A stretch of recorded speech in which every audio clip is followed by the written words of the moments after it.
இந்த வீடியோவை முழுசா பாருங்க. ஏனென்னா இது ஒரு கதை கிடையாது. ஒரு பெண்ணோட வாழ்க்கையையே மாற்றியம்மன் நேரில் வந்த உண்மை சம்பவம்.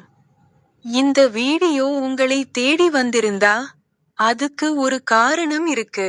தொடங்கிய கஷ்ட வாழ்க்கை தமிழ்நாட்டில இருக்கிற ஒரு சின்ன கிராமம். அந்த கிராமத்துல மீனான்னு ஒரு பொண்ணு. ரொம்ப அமைதியானவள். யாருக்கும் கெடுதல் நினைக்காத மனசு. ஆனா வாழ்க்கை மட்டும் அவளுக்கு எப்பவுமே கடினமா தான் இருந்துச்சு. அப்பா இல்ல, அம்மா உடம்பு சரியில்ல, கையில் பணம் இல்ல. ஒரு நாளாவது இன்னிக்கு எல்லாம் சரியா போச்சுன்னு சொல்ல முடியல. ஒரு நாள் வானத்தை பார்த்து அவள் மனசுக்குள்ள கேட்ட கேள்வி, கடவுளே, என் வாழ்க்கை இப்படித்தான் இருக்கணுமா? பதில் எதுவும் வரல. ஆனா அவளுக்கு தெரியல, அந்த பதில் அம்மன் மூலமா வரப்போகுது. ஒரு மழை இரவு. முழு கிராமமும் இருட்டு. கரண்ட் போயிடுச்சு. மீனா தூங்க முயற்சி பண்ணா. ஆனா தூக்கம் வரவே இல்ல. அந்த நேரத்துல திடீர்னு ஒரு மஞ்சள் மணம், ஒரு மெதுவான வெளிச்சம் அவளோட அறைய முழுக்க பரவிச்சு.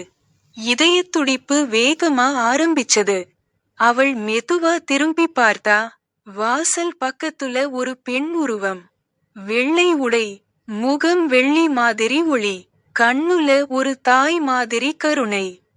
அந்த நிமிஷமே அவளுக்கு புரிஞ்சிடுச்சு, இது சாதாரண மனிதர் இல்லை. அந்த உருவம் சிரிச்சு சொன்னது, பயப்படாதே, நான் உன்னோட கூடதான் இருக்கேன். அவ்வளவுதான். மீனா கண்ணீர விட்டுட்டா. அம்மா, என் வாழ்க்கையில எதுவுமே சரியா போகல. அம்மன் மெதுவா சொன்னாங்க, கஷ்டத்தை நான் தான் தர்றேன்னு நினைக்காதே. ஆனா அந்த கஷ்டத்தை தாங்குற சக்தியை நான் தான் தர்றேன். அந்த அறை முழுக்க ஒரு அமைதி. அந்த பயம் ஒரே நிமிஷத்துல மறைஞ்சிடுச்சு.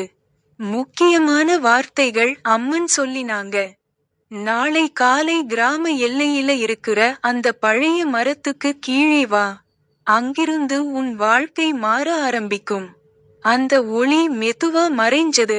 அம்மன் போயிட்டாங்க. ஆனா மீனாவின் மனசுக்குள்ள ஒரு தைரியம் மட்டும் மிச்சமா இருந்துச்சு. அடுத்த நாள் காலை, எந்த சந்தேகமும் இல்லாம மீனா அந்த மரத்துக்கு போனா. அங்க ஒரு சின்ன அம்மன் சிலை, மண்ணுக்குள்ள பாதி புதைந்த மாதிரி, யாரும் கவனிக்காத இடம். அவள் எதுவும் யோசிக்கல. உடனே ஒரு சின்ன தீபம் ஏத்தினா. அந்த நாளிலிருந்து வேலை கிடைச்சது, அம்மாவின் உடம்பு சரியானது, மனசுக்குள்ள அமைதி வந்தது. மீனா அப்போதான் உணர்ந்தா, அம்மனை நம்பினா யாரும் கைவிடப்பட மாட்டாங்க. ஆனா இதோட கதை முடிஞ்சிடல. மீனாவுக்கு தெரியாம இன்னும் பெரிய சோதனை அவளை தேடி வருது. அந்த சோதனையில அம்மன் மீண்டும் வருவாளா? இதுக்கு அடுத்த பகுதியில பார்க்கலாம். இந்த கதையை கேட்கும் நீங்க உள்ளுக்குள்ள ஏதாவது ஒரு கஷ்டத்தோட இருந்தா கவலைப்படாதீங்க. அம்மன் உங்களை கவனிச்சுக்கிட்டே இருக்காங்க. இந்த வீடியோ உங்களுக்கு மனசுக்கு தொட்டிருந்தா காமெண்ட்ல ஓம் சக்தி அம்மன் என்று பதிவிடுங்கள்.